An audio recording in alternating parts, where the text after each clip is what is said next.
Hey, what's up guys? Eric Thane here from Cinema Mastery and welcome to today's video. Today we're going to be talking about passion projects. Let's do it.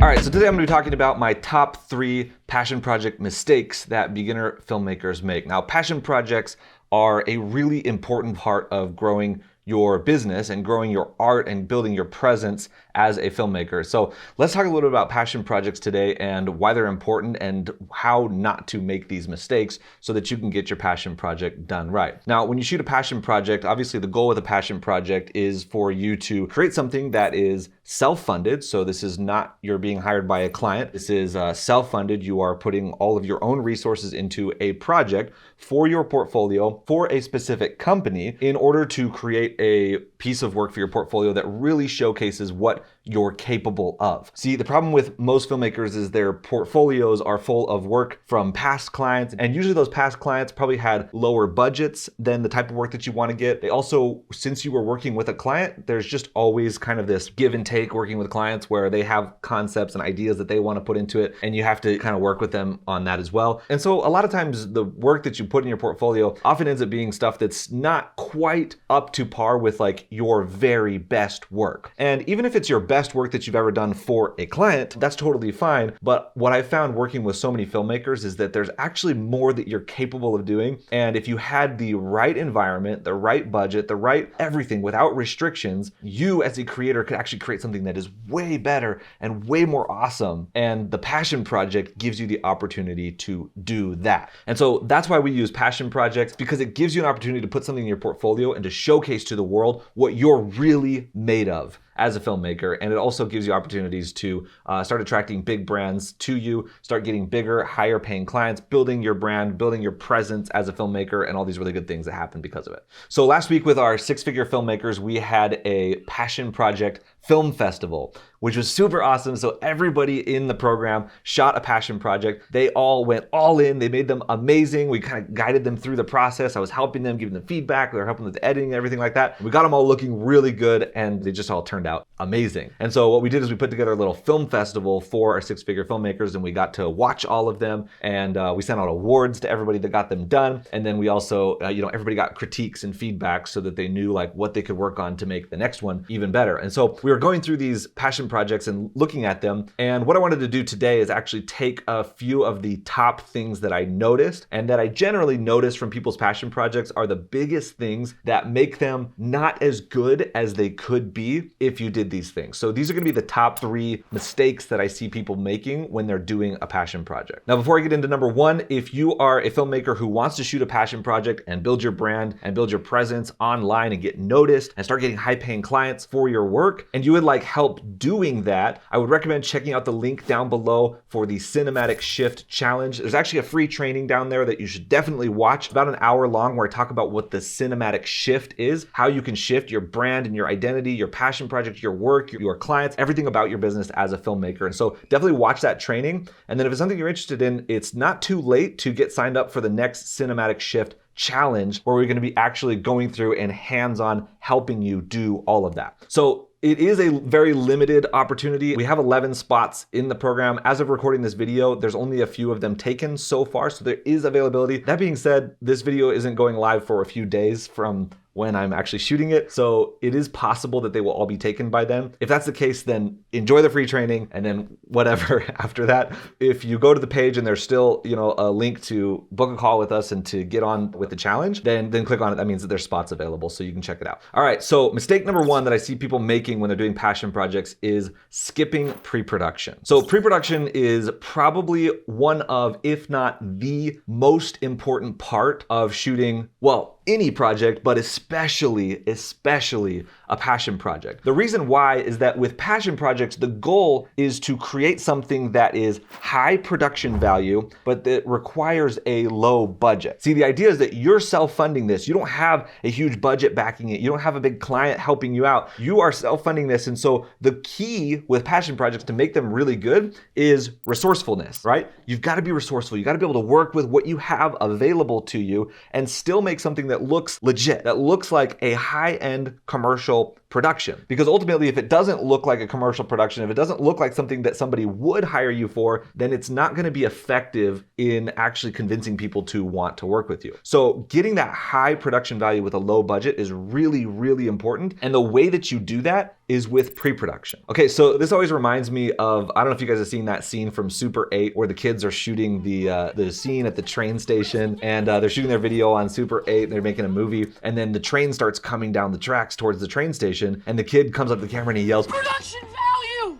So it's like one of my favorite scenes. And he yells production value because what's happening is that train is coming. So he's like, "Hey, everybody, get all your stuff together. Like, get it together quick. We're going to shoot right now. We got to do it while the train's coming because we're able to get that production value, right? Because of the train coming by." So that's an example of something that like creates high production value, right? These kids didn't have the budget to like hire a train conductor and get a train and the location and everything. Like they were just kind of like stealing the location. They weren't there, supposed to be there, and the train happened to be coming by, and so they were taking advantage of it to get that high production value even though they didn't have a big budget. And that's how I want you to approach your passion project. So pay really important attention to pre-production, setting up your locations and the cameras and the talent and the gear, the crew, like everything that you're going to put into your passion project to make sure that it's all lined up and it's all ready to go, so that when it comes to shoot day, you're able to have it smooth sailing and you can shoot the most amazing thing that you've ever made before. All right, number 2 mistake is not going all in. All right, so this is something that we talk about in our programs, is going all in on your passion project. And this is really important because I think the biggest thing that stops passion projects from really being good and really being effective is when people cut corners. Taking shortcuts, not going all in is probably the biggest detriment to passion projects.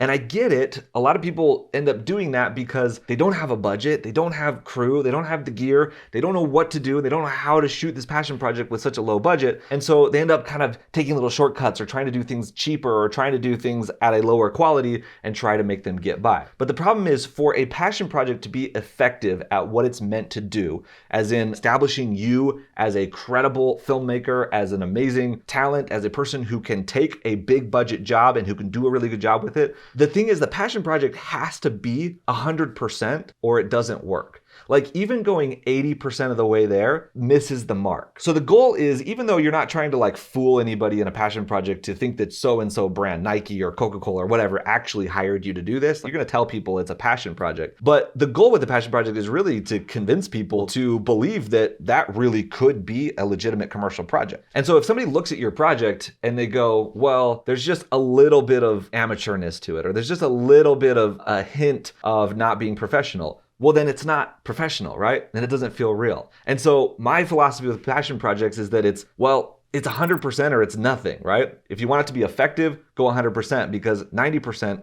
80% isn't going to cut it. So my recommendation with passion projects is to always think of it like a client project. So ask yourself, when you're working on this, what would I do if I was getting paid $10,000 or $50,000 or $100,000 for this project? Now, obviously you're doing it for free, you're self-funding it, but if you did have a client, if that client was paying you a really good amount of money for this project, how would you do it? What decisions would you make? What camera would you shoot it on? What locations would you use? What talent would you get? What would you do for the voiceover, for the music, for the editing, for the color grading? How would you handle it if somebody was paying you a lot of money? And think about it that way. That's to me what it means to go all in. And really, when it comes down to it, you should take this passion project as seriously as a client project, if not more seriously. This is going to be the thing that establishes you as a filmmaker, that actually allows you to get those high-paying clients. So why wouldn't you go all in on it? All right, mistake number 3 that I see people making on their passion projects is choosing the wrong brand. So there's a few different things here that I could talk about in terms of like how to get the right brand, because choosing the wrong brand can cause a lot of problems. But there's 3 things that I see are the biggest mistakes in choosing the brand. Number 1 is that I see filmmakers choose a brand that's too small, right? So if you're doing a passion project, you might as well go big or go home. And what I see is sometimes filmmakers will do a passion project for like a small local brand that nobody's really heard of. And the problem with that is that it's not really going to be a really good piece for your portfolio to try and attract bigger brands to you as a filmmaker. So think about it. If I do a passion project for Nike, then I could take that video and I could send it to Nike and say, hey, look at what I'm capable of doing. Do you want to work together, right? And then I could also take that project and I could send it to Joe's local shoe shop and I could say, hey, look what I've done. Do you want us to work for you, right? It works on every level. But But if I do a passion project for Joe's shoe shop and I use that to get more local clients, then that might work out. But if I take that video and I send it to Nike and I say, hey, look at what I'm able to do, even if it's really well done, even if it's really good, the fact that it's done for like this local brand that nobody knows about is going to make them think less of it. And it's not going to work out. And so when you're doing a passion project, you always want to go for a bigger brand. Now, the second mistake that I see is that people choose a brand that is too big. So you don't want to just go for the biggest brands in the world. And the reason for that is because, well, everybody's trying to get those brands. Every filmmaker is making passion projects for those brands. Everybody's reaching out to those brands and their marketing departments. They're getting hit up all day long by filmmakers and creatives that want to work with them and everything like that. And honestly, the chances of you landing one of those brands without working through another agency that's already established and that's been around for a while is very slim. And so what I typically recommend is going for the medium level brands, right? Not the Nikes and the Facebooks and the Googles and the Reeboks and like the biggest brands in the world, but rather the smaller brands. So maybe like Under Armour in the fitness space, or like Yeti in the outdoor space, or like LL Bean in the clothing space. Like those kind of brands that are still big brands and you still want to, think big, dream big as a filmmaker, but they're not like the biggest top of the top brands in the world. And lastly, with choosing the wrong brand, you want to make sure that you choose a brand that aligns with you as a filmmaker and the type of work that you want to do. So you could choose a really great brand. You could go out and shoot an amazing passion project, show off to the world what you're capable of doing and everything that you love. And if that project isn't representative of the type of work that you actually want to do, then you're never going to promote it the way that you should be. You're probably not going to get it out there. And even if you do, it's going to start attracting to you the wrong type of work. So in addition to choosing the right high level, medium-ish level type of brand, make sure that you're also choosing a brand that is exactly what you want to start getting work from so that you can be aligning your marketing objectives and attracting the type of work that you want to get through your passion project. All right, guys, there you go. There's my top 3 mistakes that I see beginner filmmakers making on their passion projects. I hope you helped out. What was your favorite tip? Leave it down in the comments below. Let me know if you have any questions or anything like that. And once again, if you're a filmmaker who wants help shooting your passion project, putting it out there, getting noticed as a filmmaker, and starting to become the filmmaker that you want to be, and starting to get the brands hiring you that you want to hire you, definitely check out the Cinematic Shift Challenge. Like I said, there's a free training down below that you can check out. It's a lot of fun. I'm going to walk through exactly how to build your brand as a filmmaker, how to grow, how to start getting those high-paying clients. And then, of course, if you feel like you're ready for it, definitely book a call with our team, and let's get you started in the challenge that's coming up really, really soon. So hope you guys enjoyed this video. We will see you on the next one.